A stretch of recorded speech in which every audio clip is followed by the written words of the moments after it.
Here's a reality check that'll make any baseball fan's jaw drop. The team everyone thought had an unstoppable offensive juggernaut somehow transformed into the worst hitting squad in all of Major League Baseball for 6 excruciating weeks. Yes, you read that correctly. The absolute worst.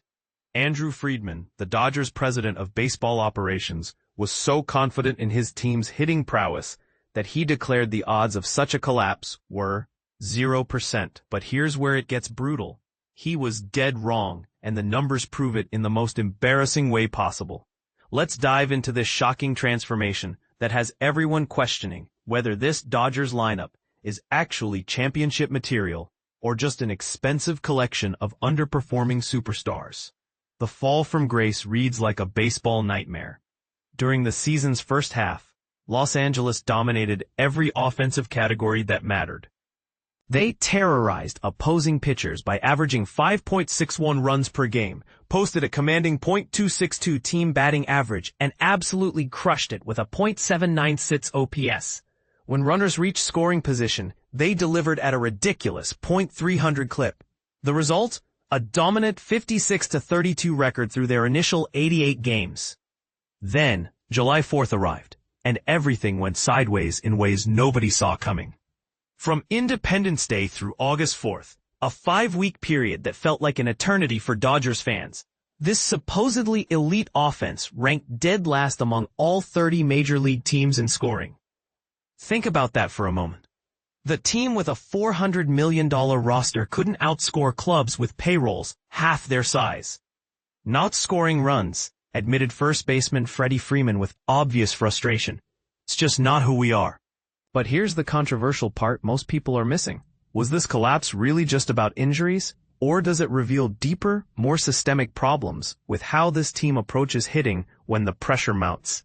The statistics from their recent 58-game stretch paint a picture that's almost hard to believe.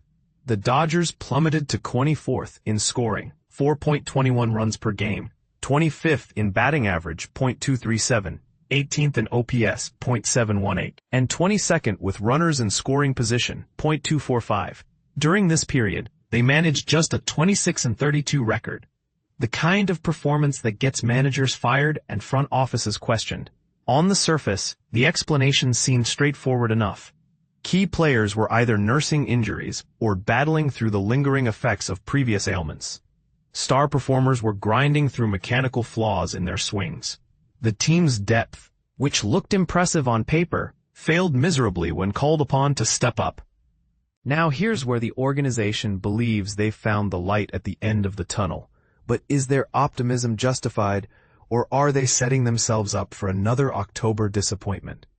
Shohei Ohtani has rediscovered his MVP-caliber form after a mid-season lull that had critics questioning his two-way impact.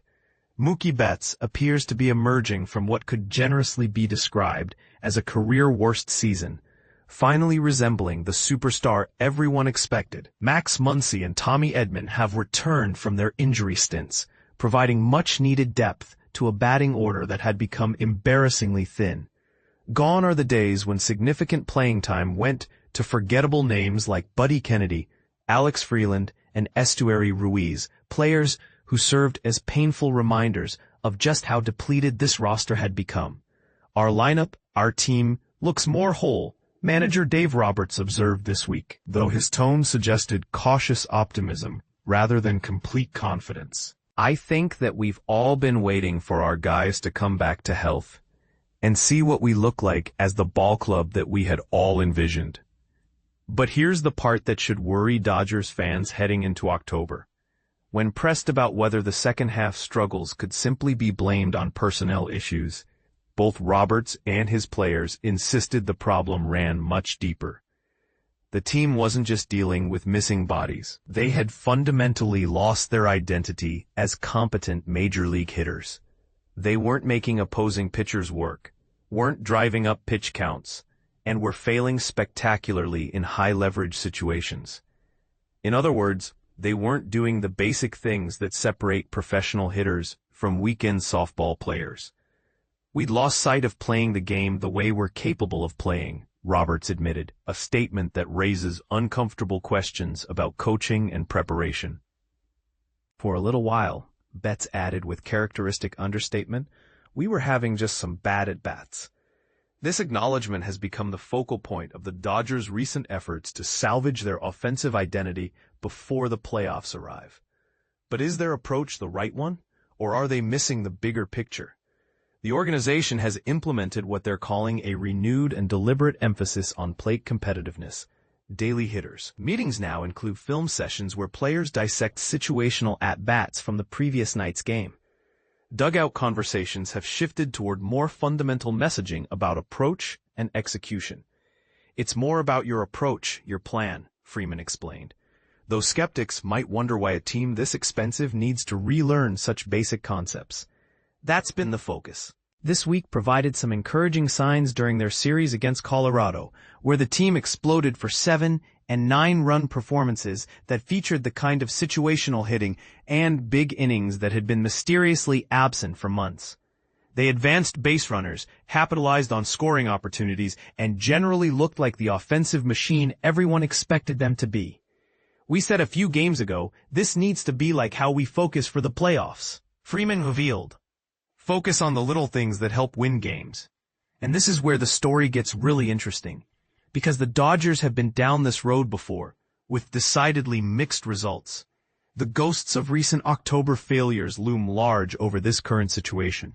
In 2022, as co-hitting coach Aaron Bates recalled this week, the team developed terrible habits while coasting with a massive National League West lead. It felt like that whole month of September was swing camp or spring training, he said, in the sense of guys working on their swings individually too much, as opposed to playing the game in front of them.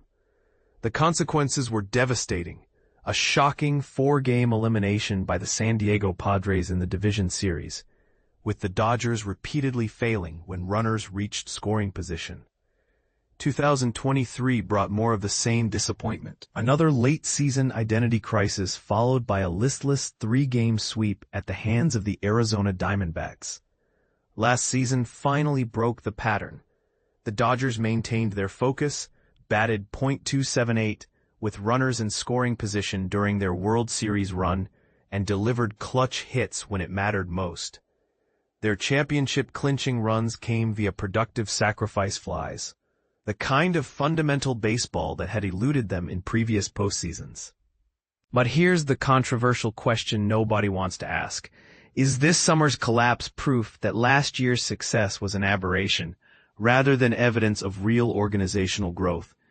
After a first-half explosion that justified every dollar of their massive payroll investment, troubling patterns began emerging once again.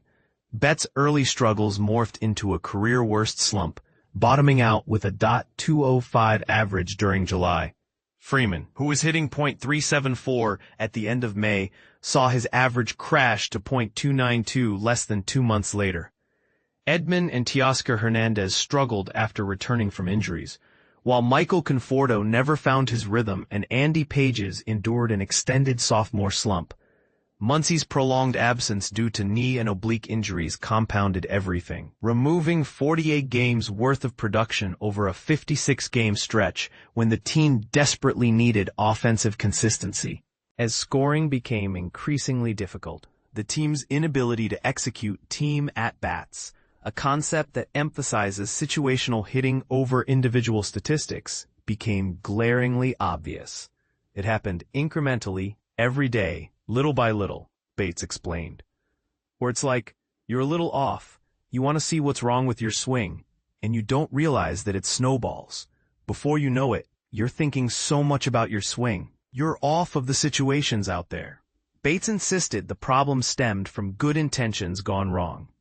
Players battling swing flaws devoted too much mental energy to individual mechanical fixes, rather than focusing on the game situation in front of them. This led to mindless swings on bad pitches and countless wasted scoring opportunities. Guys just got so internal with their mechanics, Bates observed. They weren't able to shift their focus once the game starts to just competing in the box. The revelation came during Bates's 2-week medical absence in early August to address blood clots in his leg. Watching from afar provided a different perspective that confirmed what players were beginning to voice in the clubhouse after particularly frustrating offensive performances. I feel like a lot of swings that we took today weren't really good swings to get on base. Veteran infielder Miguel Rojas said after the team managed just one hit in 6 innings against Padres left-hander Nestor Cortes on August 23rd. "We know we're more than capable of putting up better at-bats and more hits together to create some traffic." Ohtani echoed similar sentiments through an interpreter after a 1-run performance against Baltimore. "We individually are trying to find ways on our own to make sure that we're just hitting better than we are. But I think the side effect of that is we're a little too eager and putting too much pressure on ourselves."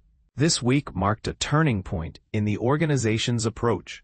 Daily pregame hitters meetings now include what co-hitting coach Robert Van Scoyoc describes as NFL-style film sessions, where players analyze situational at-bats from the previous night and evaluate their execution.